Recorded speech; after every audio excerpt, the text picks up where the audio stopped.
And I want to talk about, the people who are angry that Petro Yeah. been elected president, is president elect, will be inaugurated early August.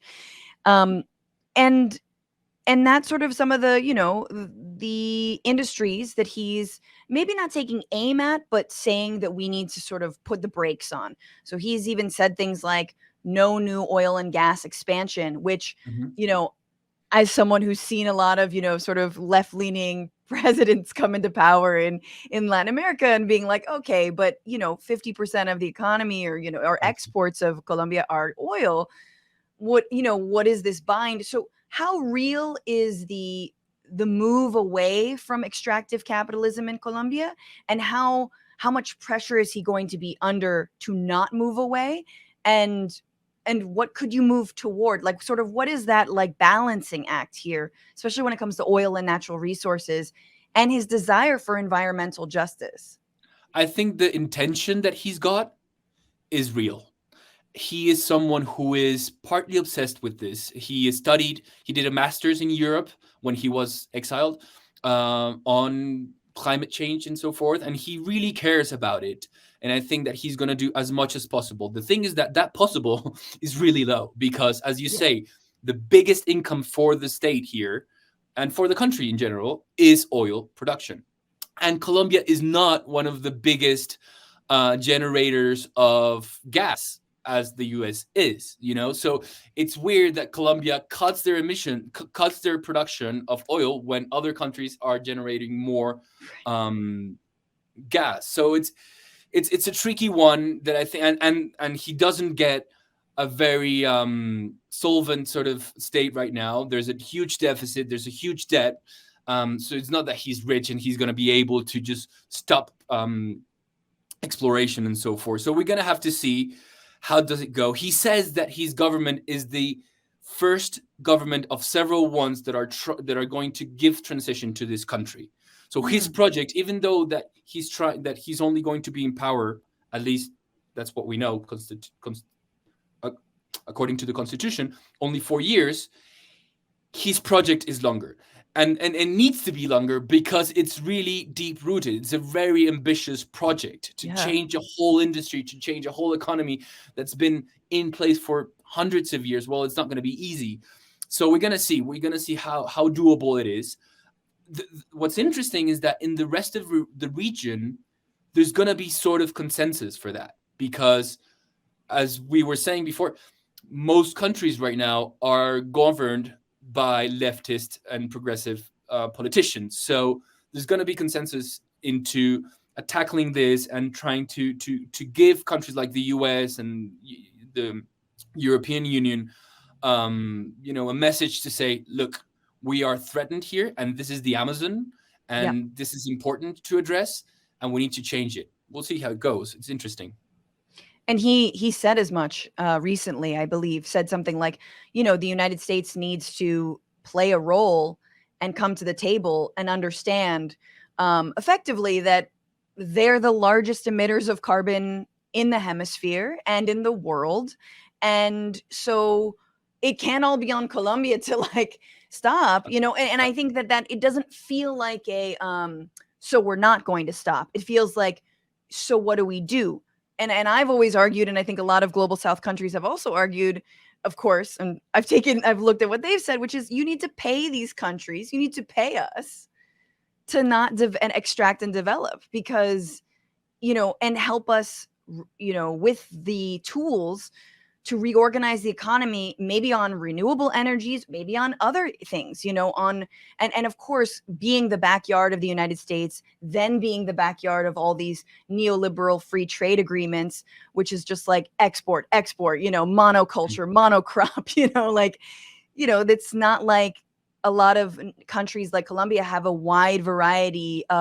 They have so much richness, but the dependency is on only one thing, which happens to be destroying the planet and, and their countries. So it's just, I am curious, because it's not only you have these new leftist leaders coming to power, but it's different than the Chavez and the Morales Oh yeah. moment. It is a Boric, Petro, new moment that you feel like, okay, maybe we can get this done for real. You know, and not like a pink, like, oh, now we're full Marxist. No, no, no, that's not what I No. mean. But like, truly think of a transition for these economies that is more just for the people and for the environment. Yeah, the difference between that wave, the pink wave, so-called pink wave, in the region is huge, which was at the beginning of this century when Chavez and Lula and Evo Morales were in power. One of the biggest difference right now is that the commodities are not as pricey as they used to be. So these new governments, these new wave of leftist governance, are not going to be as rich as they used to be. Right. So they're going to have more tension in that ground, and also their populations are today more polarized. In that time, I think there was more consensus within the countries that these governments were able to govern and to put in place those agendas. Whereas now, I think the oppositions are more powerful, and it's going to be less easy for them to put in place their agendas. And at the same time, I think their agendas are more pragmatic. They're not as idealistic as they used to be. So, Sure. so it's going to be very different. Definitely, yes.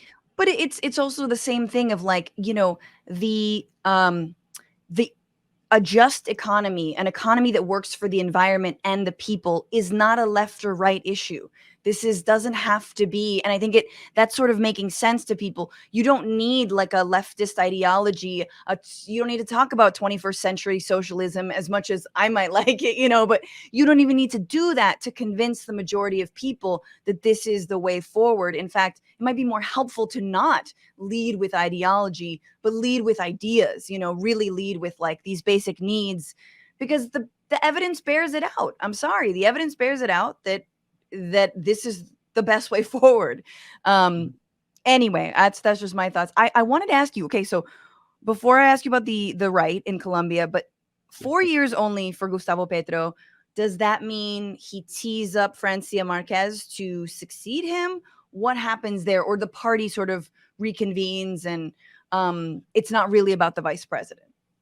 No, it is. It is. I think Francia Márquez has huge potential politically in this country because she represents so many people that weren't represented. So her link to them is going to be huge, and it's going to be very difficult for someone to, take that constituency from her. Even if the government's not great, I think that she's just so fresh because she's different in every sense. She's not only Afro; her color of her skin is not only different from the previous hundreds of governance that there's been in power in this country, but also she dresses differently, she speaks differently, she has a different agenda.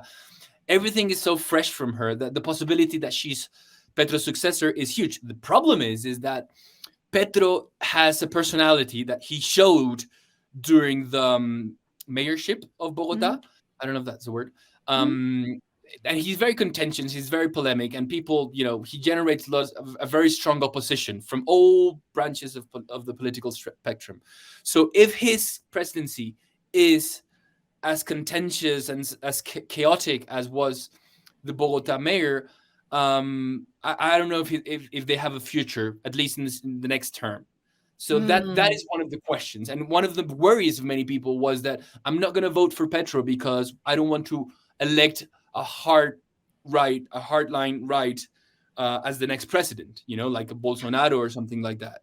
So it's like it really depends it's on how funny it because goes. that's how I feel in this country, except I feel that with shitty Democrats. Like, I don't want to re-elect Biden because he's going to do nothing for 4 more years.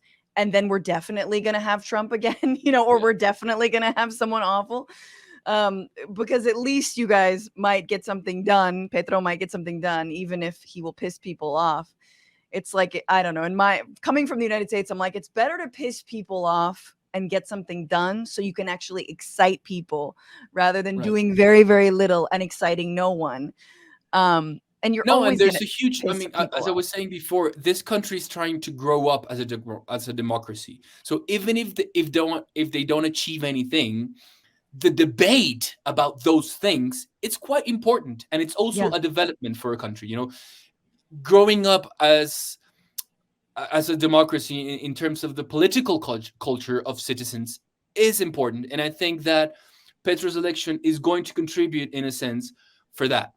What's going on, Frantifa? If you haven't already, subscribe to this channel right now. Hit that button. And also, you can become a patron and support the show every single week. Get access to bonus episodes and exclusive merchandise. Patreon.com/Bitchuation Room.